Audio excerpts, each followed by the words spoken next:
Hola, ¿qué tal? Es un video de mi clase de economía. Vamos a hablar sobre los temas de la materia de economía turística de la unidad uno con asesoría de mi docente Ismar Esaú. Bueno, pues que vamos a iniciar. Pues quería hablar de los temas, iniciando con qué es la economía. En lo personal creo que la economía es la ciencia que estudia, registra y analiza los datos económicos de una empresa para saber cómo dar un manejo eficiente y adecuado de los recursos que posee esta. Pues con esto tener datos, información para cómo proceder con esta misma. Es una Cada autor tiene su definición propia, así que no puedo generalizar una, pero mayormente es una ciencia que estudia, registra y muestra los datos económicos de una empresa. Ahora, el siguiente tema es la relación entre hogar, economía y administración. Aquí, mira, yo opino que si el hogar, economía y la administración se relacionan de la forma en la que una familia tiene una economía que proviene del trabajo, que básicamente es su fuente de ingreso. Para la economía es administrar ese salario, ese capital, para que la familia funcione, para que ésta tenga todos los servicios y todo lo necesario para sobrevivir. Básicamente, una buena administración económica es lo que le da a una familia la posibilidad de vivir y vivir una buena vida. Sin ella, pues no puede haber una vida viable, adecuada. Pero bueno, cambiando un poco de tema, vamos a los agentes económicos, los cuales son tres. Iniciando con la familia, la familia es aquella que da la mano de obra y también que consume los bienes y servicios que fabrican las empresas. Que aquí es donde entran las empresas. Las empresas son las que consumen bienes y servicios y las que les pagan el salario a la familia. Y ya en esa parte es cuando entra el gobierno. El gobierno se encarga de recaudar impuestos y de también proveer servicios públicos a la familia y a la empresa. Y si se dan cuenta, es un ciclo en el que todos ayudan entre todos y hace que la economía fluya. Ahora, vamos con el tema de la economía abierta. La economía abierta es básicamente la economía que todos los países con los que todos los países que todos los países adaptan, porque básicamente es que todos los países tengan la libertad de comerciar, ya sea con otros países o de ellos comprar materiales para su país, obviamente. Entonces todos los países mayormente tienen esta economía, pues básicamente es la clave para crecer en el mundo, ¿no? Pero obviamente está por otro lado la economía cerrada, que es muy poco, se ve muy poco en el mundo, porque realmente no es algo funcional, como se considera no funcional. Pero bueno, tenemos el caso de Corea del Norte, que es de quien más se habla en ese caso, que es una economía cerrada, no compra, no vende, no hace nada, todo se sustenta por eso solo. Se puede decir que es sustentable de cierta forma y sí tiene carencias, pero logra sobrevivir, porque al final de cuentas sí está un poco abierta con ciertos países. Pero si es una economía muy cerrada, pues no es libre, no cualquiera puede vender y comprar, y no puede vender y no comprar de cualquier parte. Pero bueno, esos son los temas, los tipos de economía.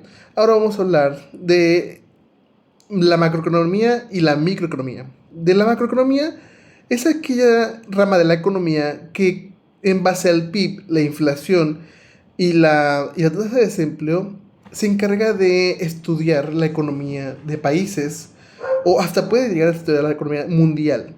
Porque la macroeconomía no se centra en pequeñas cosas, se centra en general, en todo lo que puede encontrar, en todo lo que hay en el mundo, de forma grande, de forma amplia, ¿no? No sé, para los temas cortos o los temas más chicos se encarga la microeconomía, que en este caso la microeconomía ya puede checar la economía de familias, empresas, cosas más pequeñas que necesitan una atención de cierta forma más detallada, ¿no?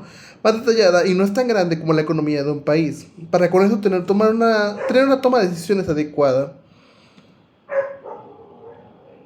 Ahora, vamos a pasar a los recursos escasos. ¿Qué son los recursos escasos? Son aquellos que no son renovables y que además se pueden llegar a cotizar por su alto valor, pues dado que ya no pueden haber más. Entonces, un ejemplo de estos es el helio, el fósforo, el petróleo. Son recursos que necesitan una buena administración para que estos no se acaben, pues de cierta forma rápido y que tengan un uso como debe de ser. Claro que no siempre es así, pero bueno, esos son los recursos escasos.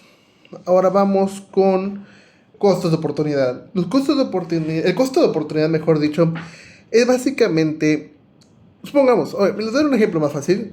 Simplemente el ejemplo el que yo tomé, en mi caso, sería, yo quiero estudiar en la Universidad del Caribe, pero también quiero estudiar en la UT. Entonces, a final de cuentas, estamos estudiando en la Universidad del Caribe, pero tendría que saber cuánto hubiera costado la decisión de estar en la universidad de la UT.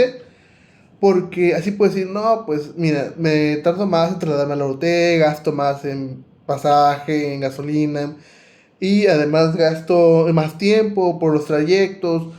El chiste es sacar el costo de cuánto hubiera sido si hubiéramos elegido la opción que no elegimos. ¿Por qué? Porque es para tener información respecto a la decisión y que más adelante nos pueda servir.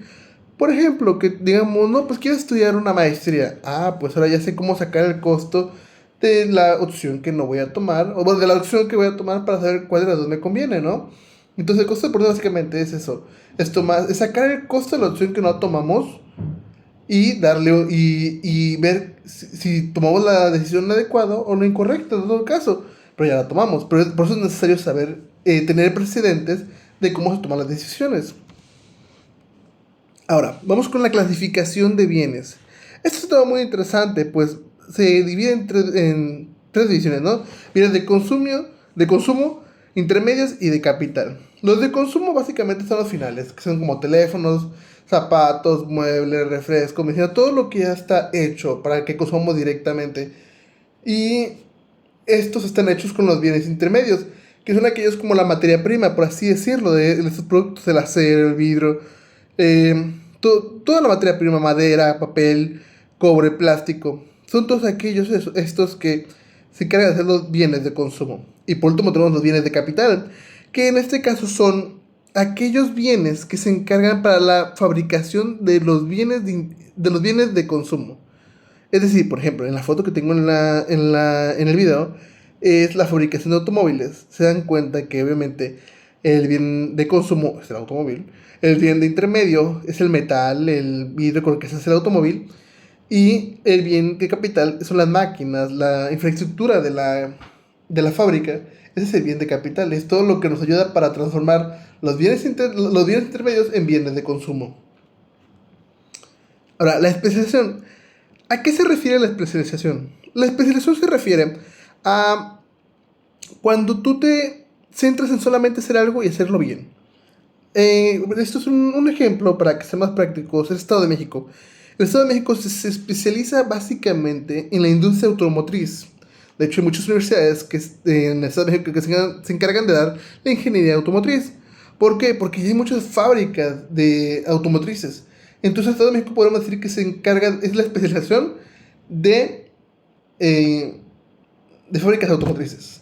Y eso es la especialización, o sea, enfocarte en algo y hacerlo bien. Sí puedes hacer más cosas claramente, pero ser especialista en algo, hacerlo tan bien que te distingue, que eso sea tu distintivo. Por ejemplo, México es un gran distintivo de sol y playa, porque tiene varias partes de sol y playa y su turismo se basa principalmente en eso. Otro ejemplo sería, en el caso mío, me gustaría especializarme en la reparación de motocicletas. ¿Por qué? Porque me gustan y quisiera hacerlo bien y que sea un distintivo. Básicamente es lo que te distingue ante los demás y y te da un valor. Vamos a factores de producción en los cuales estos son interesantes. Porque necesitamos de ellos para poder producir, obviamente. Primero tenemos la tierra, ¿no? Que básicamente es donde vamos a sacar los materiales y todo lo que vamos a ocupar para producir, ya sea cultivos, ya sea minerales, todo. Necesitamos un tierra. Básicamente para el principal es tierra. De ahí tenemos el trabajo, que es lo necesario para transformar el recurso primario en el recurso que vamos a producir, que básicamente es la mano de obra. De ahí tenemos el capital, que es el dinero, lo que necesitamos para poder fabricar este bien o servicio que vamos a dar con la mano de obra. Necesitamos capital, sin él no podemos ni siquiera tener tierra ni mano de obra. Ahora, tenemos las últimas dos, no menos importantes obviamente, es la capacidad empresarial, la cual es básicamente la capacidad de hacer negocios. No cualquiera la tiene, no es tan fácil. Pues básicamente la capacidad empresarial es tener la mentalidad y la capacidad de hacer empresas y negocios desde cero. A último, lo que sería básicamente la tecnología es otro factor de producción. ¿Por qué? Porque básicamente con la tecnología podemos avanzar en toda la etapa productiva. Pues como en el ejemplo que estoy mostrando yo, gracias a la tecnología podemos tener los caminos que facilitan y aumentan la producción en este caso.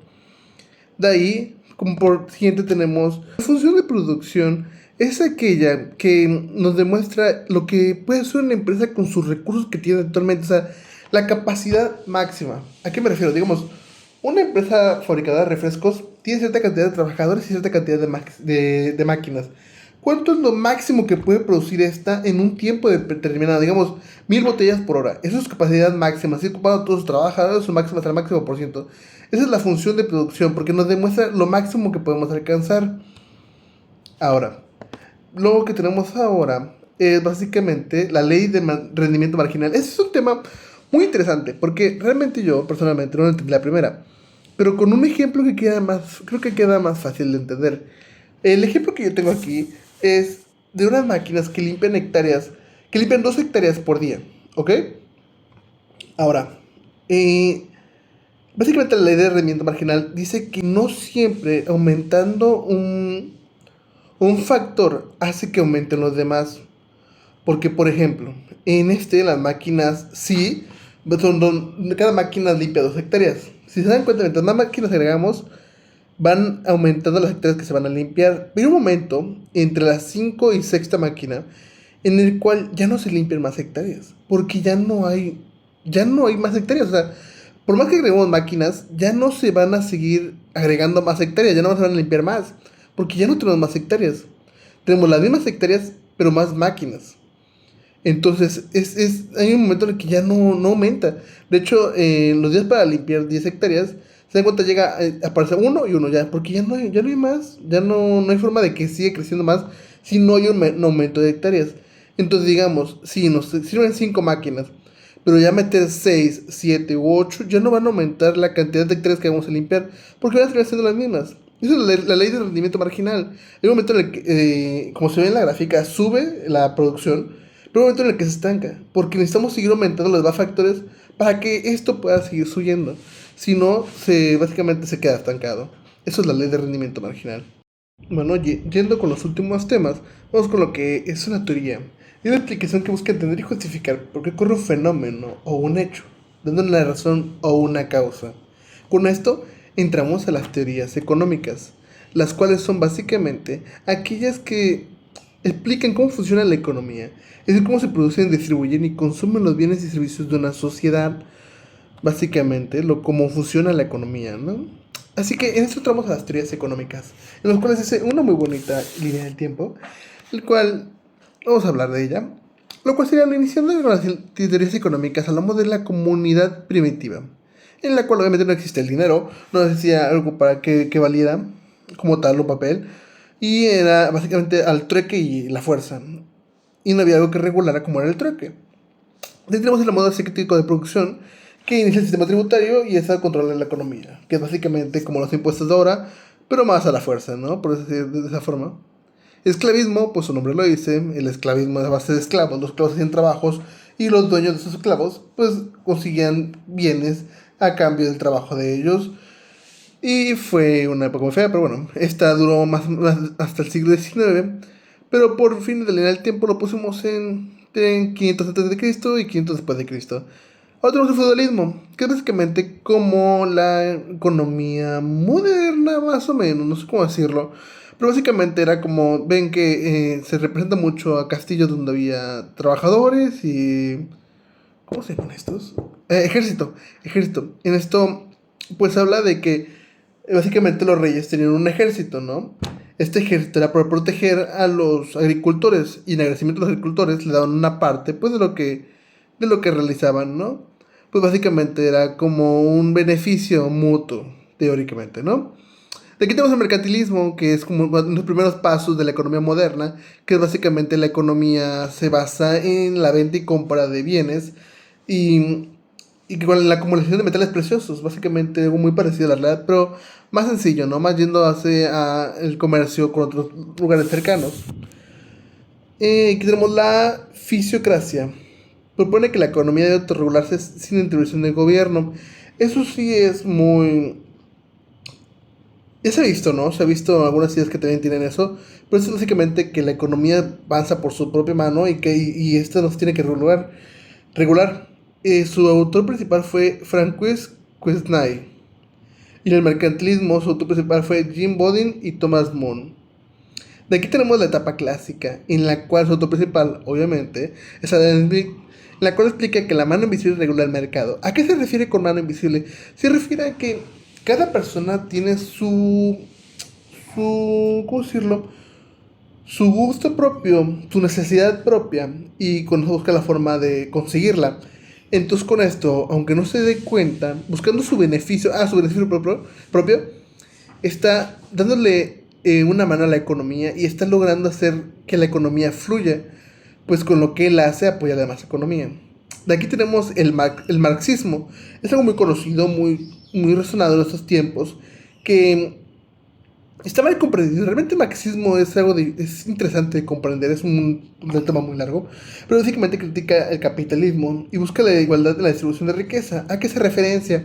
A que el gobierno tiene que regular la economía y, y ellos repartir la riqueza y el trabajo. Entonces, pues, y los bienes, obviamente. Pero obviamente esta no toma en cuenta los humanos y su capacidad para arruinarlo con intereses personales así. Pero bueno, es un tema más largo, pero máximo básicamente la distribución de riqueza igual, ¿no? Tenemos la etapa neoclásica en la cual se trata la oferta y demanda como de los matemáticos. Básicamente aquí se empieza a ver a las personas como algo que se puede estudiar, en la cual se busca la oferta y demanda, en lo que para un producto ver la demanda, lo que ocupan y la oferta, ¿no? Aquí ya inician como analizar más la economía como tal. Aquí el keynesianismo, ahora sí, el keynesianismo es básicamente, hace que el gobierno debe intervenir bastante en la economía para evitar crisis económicas. Pues esta historia económica hace diciendo que el gobierno básicamente lo va a regular para evitar problemas a largo plazo. Pero bueno, en esta parte, en los últimos tres está el monetarismo, el cual básicamente pone controlar la cantidad de dinero en circulación. ¿A qué se refiere? A que tal vez no haya tanta deuda. Pues se refiere a que se tiene que controlar el dinero en circulación porque eso puede llegar a tener una inflación, que es lo que queremos, que es lo que no queremos, obviamente. Pero de ahí tenemos a la escuela de expectativas racionales. Este básicamente yo lo tomaría más como que busca ver el futuro. Busca ver el futuro de cierta forma, analizando todo para prever lo que va a pasar y con esto invertir su dinero de cierta forma. Ya por último tenemos la globalización, que es básicamente la economía actual, que es básicamente el comercio entre todos los países gracias a los transportes aéreos, marítimos, terrestres, y con esto tener una globalización por todo el país. Si se dan cuenta, la economía actual es un conjunto de la mayoría o de todas las economías que han pasado, de todas las teorías económicas, porque todo se incluye del equilibrismo, del monetarismo, de la escuela de expectativas racionales. Todo eso se ha englobado en la actualidad. Eso es lo importante de las teorías económicas, porque en base a ellas podemos hacer una actual y que sea funcional. Actualmente es funcional. Entonces, creo que eso es lo interesante en esto, en las teorías económicas. Aunque son largas y algunas veces complicadas de entender, nos pueden dar una gran información de dónde vamos, realmente. Y con esto son todos los temas que voy a hablar de la unidad 1, ahora otro tema de la unidad 2 y de la unidad 3, pero con esta bella vista de la Universidad del Caribe, me despido, muchas gracias por su atención y espero hayan entendido los temas.